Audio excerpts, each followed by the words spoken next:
Quem controla o passado, controla o futuro. E quem controla o presente, controla o passado. É com essa citação de um livro que eu amo e que, se você não leu, vale a pena ler, chamado 1984, de George Orwell, é que eu começo esse vídeo. Tudo bem? Eu sou a Gabriela Palma, você pode me chamar de Gabi, e é como eu sempre digo, que é turismo, então toma turismo.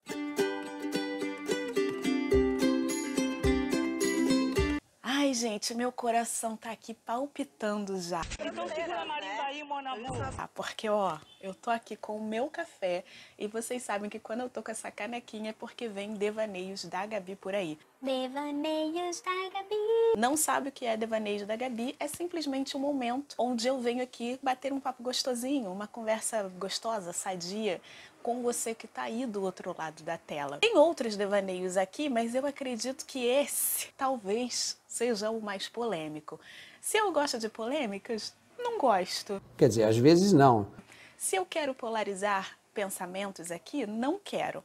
O meu intuito com esse vídeo é fazer com que você que trabalha com turismo, principalmente você que está pensando em ser guia de turismo ou que já é guia de turismo, que entenda o que está acontecendo. Por que está todo mundo falando sobre isso e qual seria o seu pensamento em relação a isso. O que eu quero trazer para você aqui são pontos de vista de vídeos que eu assisti, de livros que eu já li e de coisas que eu fui juntando para tentar formar um pensamento aqui.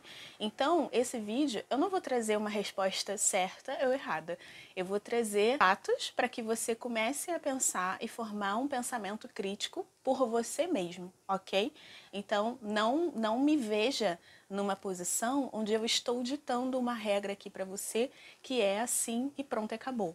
Não é essa a minha intenção. Eu quero que você assista esse vídeo com a sua mente e com o seu coração aberto para você começar a pensar por você mesmo. É para isso que eu tô aqui.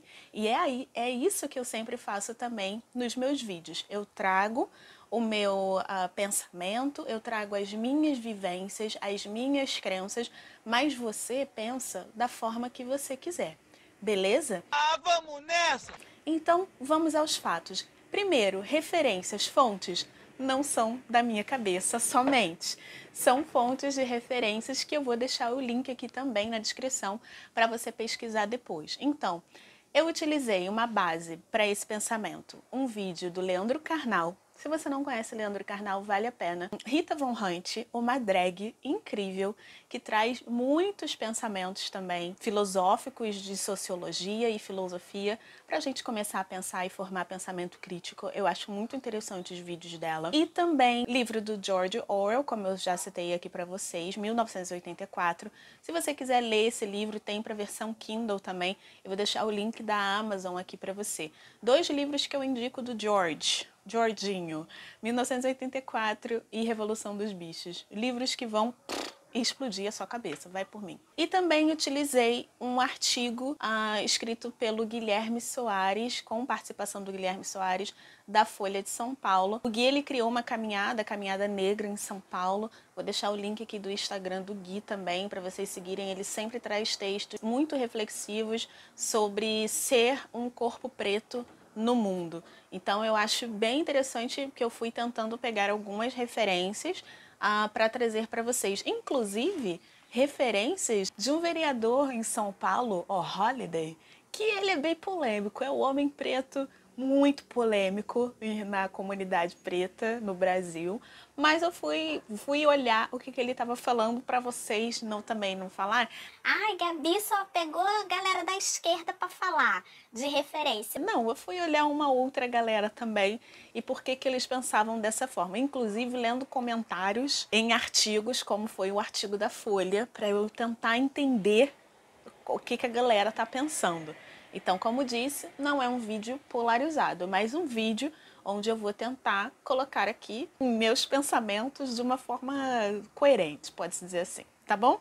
Beleza, falei pra caramba, então vamos aqui. Quero começar esse vídeo fazendo você se questionar o seguinte: estátuas, monumentos, quem são as pessoas que colocam esses monumentos na rua, nas praças?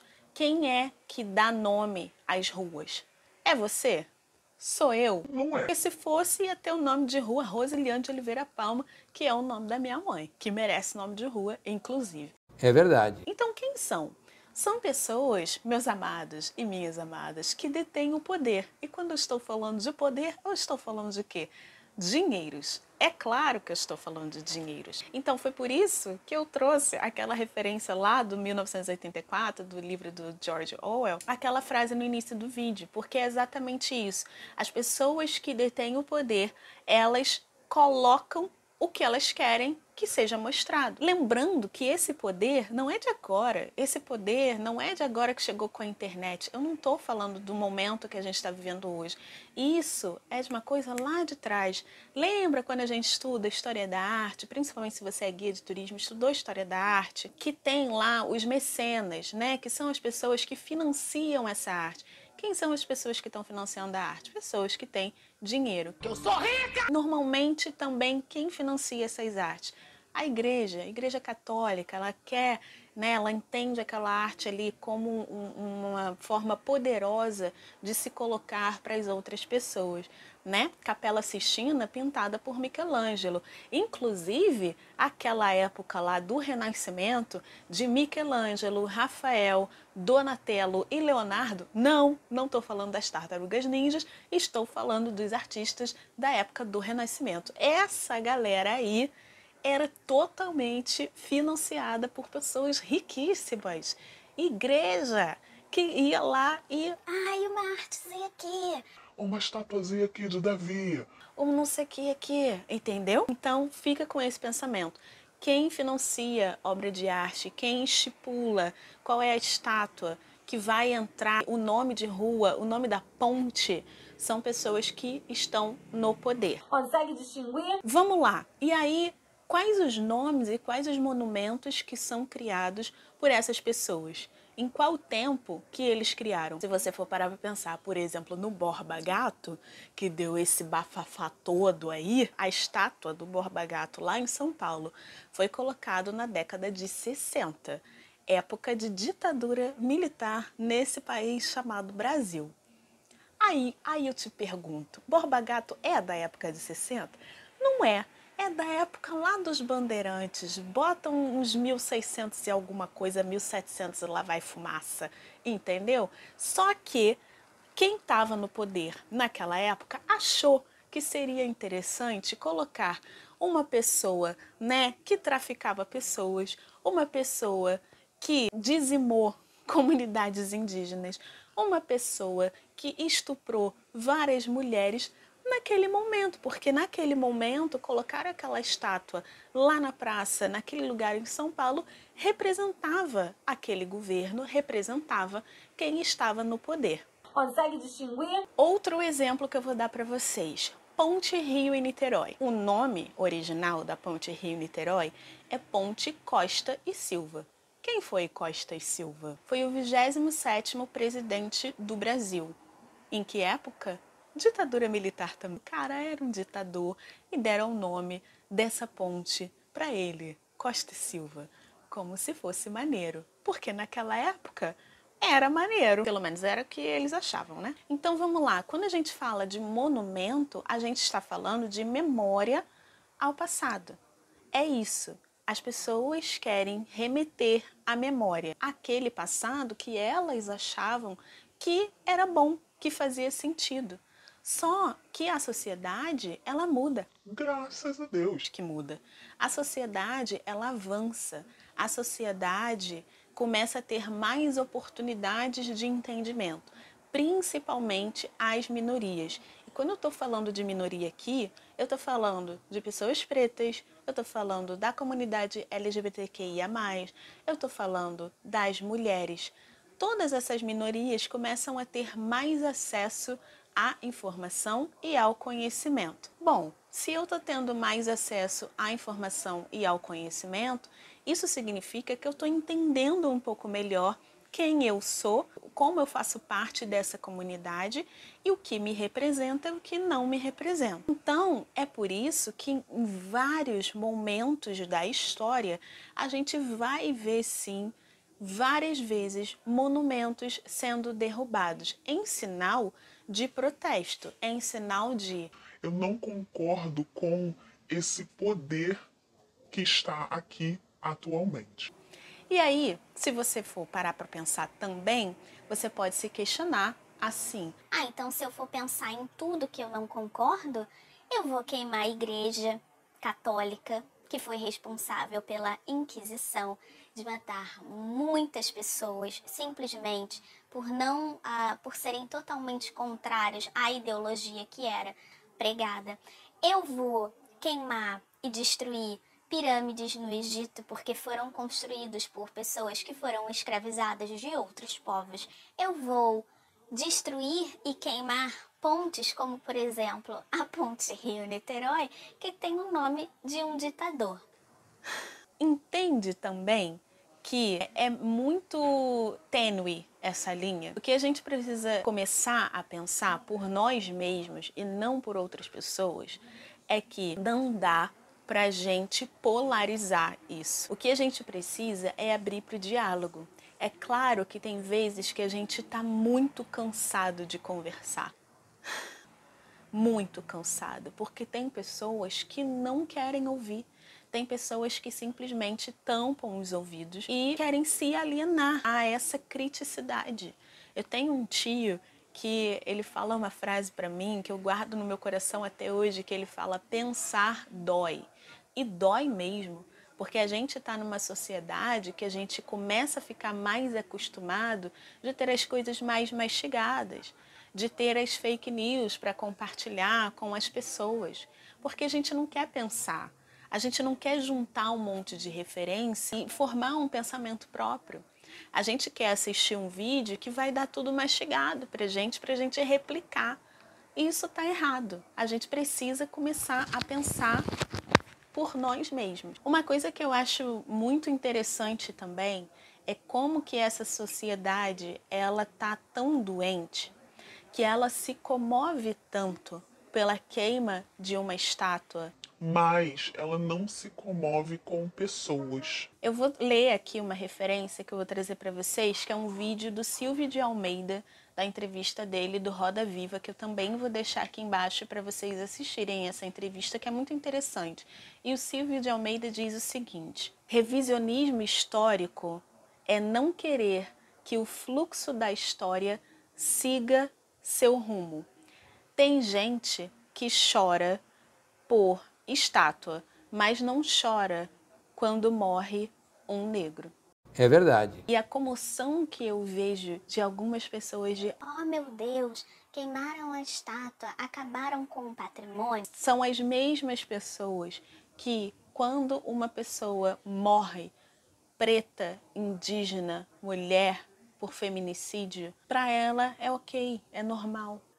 Ah, morreu mais um, mereceu, pediu. Tem algo errado que não está certo nesse pensamento. E aí eu trago uma referência do Leandro Carnal, do vídeo que eu falei para vocês, que ele fala assim: um país inteiro aceita uma memória não porque, em geral, o país o venera a memória de uma pessoa, de um nome ou uma data, mas que alguém que ficou no poder por muito tempo impôs essa memória que se tornou uma memória oficial.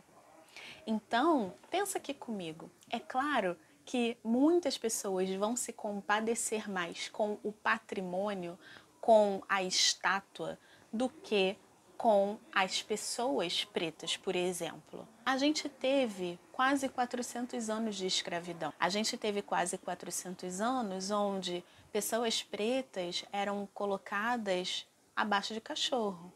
Eram consideradas pessoas que não tinham alma. Quanto tempo que a gente tem de abolição? 100 e poucos anos? De 1888 para cá? Faz as contas que eu sou de humanos, eu não sei. Mais 100 e poucos anos, acredito eu. A gente tem menos tempo de abolição do que tempo de escravidão. Então, essa frase do Karnal faz todo sentido. Nós fomos impostos a acreditar que homenagear pessoas brancas e genocidas e que traficavam pessoas era muito mais legal e muito mais interessante do que homenagear pessoas pretas. Foi imposto por goela abaixo. E a gente precisou acreditar nisso por muito e muito tempo. Mas agora não dá mais para acreditar nisso. Mas aí também a gente começa a pensar assim, cara, realmente não dá mais para acreditar nisso porque lembrar é uma coisa, homenagear é outra. Se você for para a Alemanha, eu ainda não viajei para a Alemanha. Se você já viajou para a Alemanha, bota aqui para mim nos comentários. Mas se você for para a Alemanha, acredito eu, que você não vai ver nenhuma estátua de Adolf Hitler. Nenhuma. Nem estátua e nem nome de rua. Tinha. Foi tirado. Vocês estão entendendo? Realmente. Vocês estão entendendo?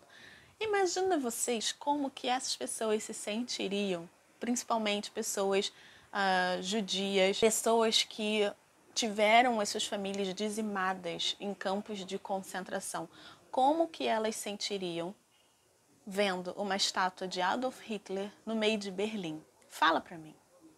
Ia ser bacana? Não ia ser legal. Iam destruir, com certeza, se tivesse uma estátua hoje de Hitler no meio da Alemanha, iam com certeza destruir. Alguém ia se compadecer? Provavelmente não. Porque não, mas aí é Hitler, né, gente? Hitler... Pô, beleza, mas quantos genocidas a gente também não teve aqui no Brasil? Estão entendendo? Ah, agora eu entendi! Que no dos outros é refresco? Não dá mais pra gente aceitar determinadas representações e homenagens. Não dá mais. A gente, aqui no Brasil e muitos lugares ao redor do mundo, não sabe lidar com a dor.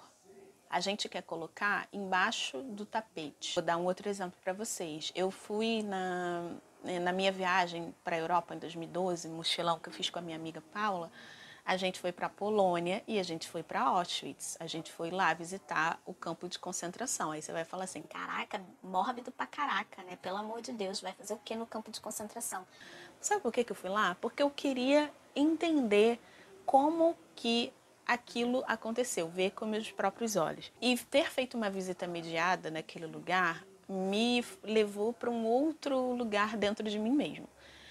Eu fiquei pensando como que o ser humano ele pode ser tão ruim com outro ser humano. Acho que a gente é o único animal racional que faz isso de propósito, né, com outro, com a mesma raça, pode-se dizer assim. E aí eu fiquei pensando que, cara, olha aí, lá na Polônia tem um lugar de memória, sim, mas é uma memória que você fala e conta aquela história com o intuito de não repetir aquilo de novo.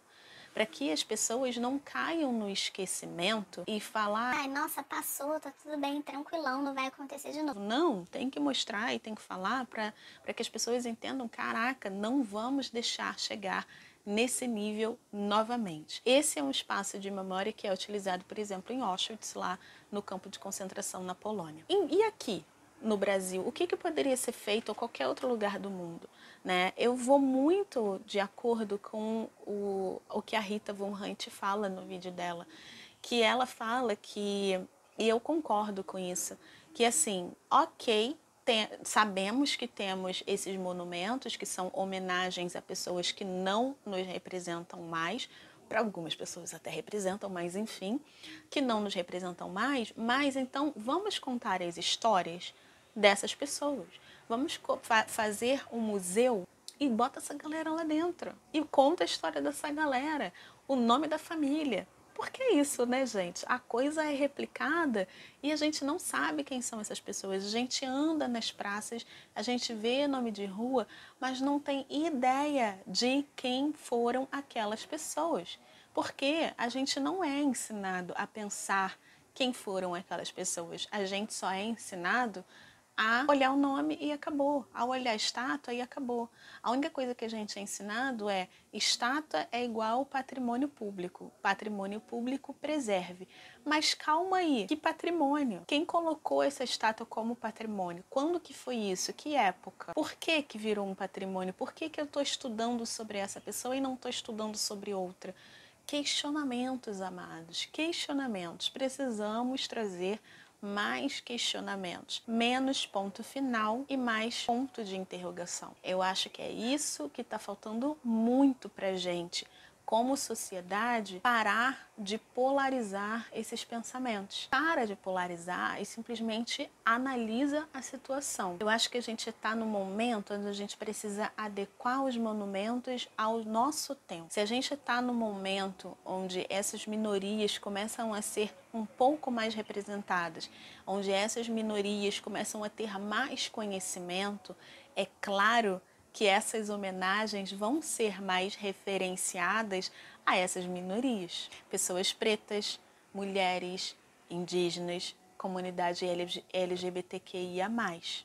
Só que também, toda vez, quando essas minorias tentam, de alguma forma, colocar as suas representações de pessoas que elas realmente se sintam representadas, o que acontece? Acontece o vandalismo, acontece a pichação, acontece a destruição, porque no fundo, são sempre duas formas de pensamento. As pessoas que sempre foram minorizadas, inferiorizadas ao longo da história e que hoje em dia estão começando a ter um pouco mais de informação e influência e poder, e chegando a posições de poder, e a outra galera que está começando a se sentir: nossa, mas agora só tem preto na televisão. Nossa, mas agora tudo quanto é lugar tem uma bandeira do arco-íris. Nossa, mas agora indígena no Congresso. amado, chegou a nossa vez, chegou a nossa hora.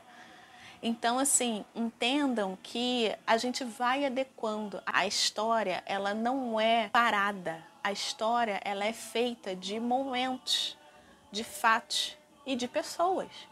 Mas quem faz a história são as pessoas. São as pessoas que fazem história. Então, é claro que num momento como esse, onde as minorias começam a ter um pouquinho de representação, a gente quer mudar essa história também. Só que eu entendo esse pensamento da galera que, Mas é vandalismo que tá destruindo tudo. mas eu também entendo o outro lado. A gente só consegue falar determinadas coisas quando a gente faz barulho. Não dá 100% do tempo para ser pacífico em algumas coisas, sabe? Então, assim, eu acho que os monumentos em si, eles são essenciais para a gente entender o passado, para a gente entender o que aconteceu lá atrás. Então, eu vou terminar esse vídeo com essa frase também da Rita Von Hunt, que fala que derrubada, destruição de monumentos não significa apagar a história, significa fazer história. Como eu disse para vocês, história é feita de pessoas e de fatos que acontecem, mas esses fatos eles só acontecem por conta das pessoas.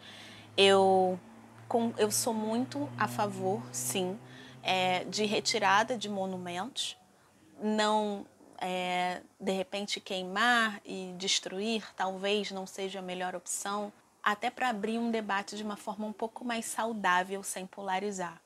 Eu sou a favor sim de um local específico, mas que não esteja ali para homenagear esses genocidas, mas que esteja ali para a gente tocar na ferida dessa história do Brasil, que muitas vezes as pessoas simplesmente querem só apagar. Quando a gente só tira um monumento ou um patrimônio, a gente está apagando da mesma forma que Pereira Passos, aqui no Rio de Janeiro, aterrou o Cais do Valongo, literalmente porque ele quis apagar aquela memória, aquela parte da história no Rio de Janeiro. Então, quando a gente faz isso, a gente simplesmente está apagando, né? Botando embaixo do tapete. Então, tirar os monumentos de uma forma abrupta, nesse sentido, não acho que seja a melhor opção. Eu realmente acho que é interessante, sim, você retirar o monumento, colocar em outro lugar, junto com outras coisas que possam contar aquela narrativa da forma que tem que ser contado. Lembrando, lembrar é uma coisa e homenagear é outra. Então, não quero homenagear mais essas pessoas porque não me representam, mas eu preciso falar sobre aquelas pessoas e o que elas fizeram naquela época que está impactando até hoje na nossa sociedade, não só no Brasil e no mundo. Então é muito mais sobre esse lugar aí do que a gente simplesmente tirar as coisas do lugar sem abrir o debate.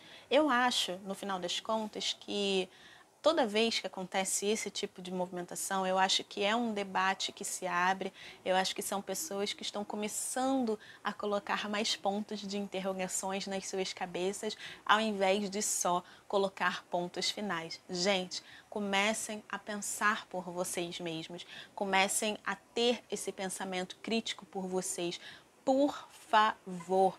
Todo e qualquer vídeo que vocês assistam, toda notícia que vocês leem, pensem por vocês também, né? Se questionem. Tipo, caraca, mas por que estão pensando assim? Por que fizeram daquela forma? Eu acho que é muito mais sobre isso, e se a gente fizer mais esse exercício, as coisas tendem talvez a melhorar. Não sei, né? Seres humanos são complicados. Bom, para você que ficou até aqui nesse vídeo, muito obrigado. Eu realmente espero que você tenha entendido um pouco dessa mensagem, que você leia as referências, assista aos vídeos que eu coloquei aqui para você criar um ponto de interrogação aí na sua cabeça. E aí, manifestação ou vandalismo? Bota aqui nos comentários para mim, deixa o seu like do amor, não esquece. Espero vocês num próximo vídeo e obrigado! Devaneios da Gabi. Tchau.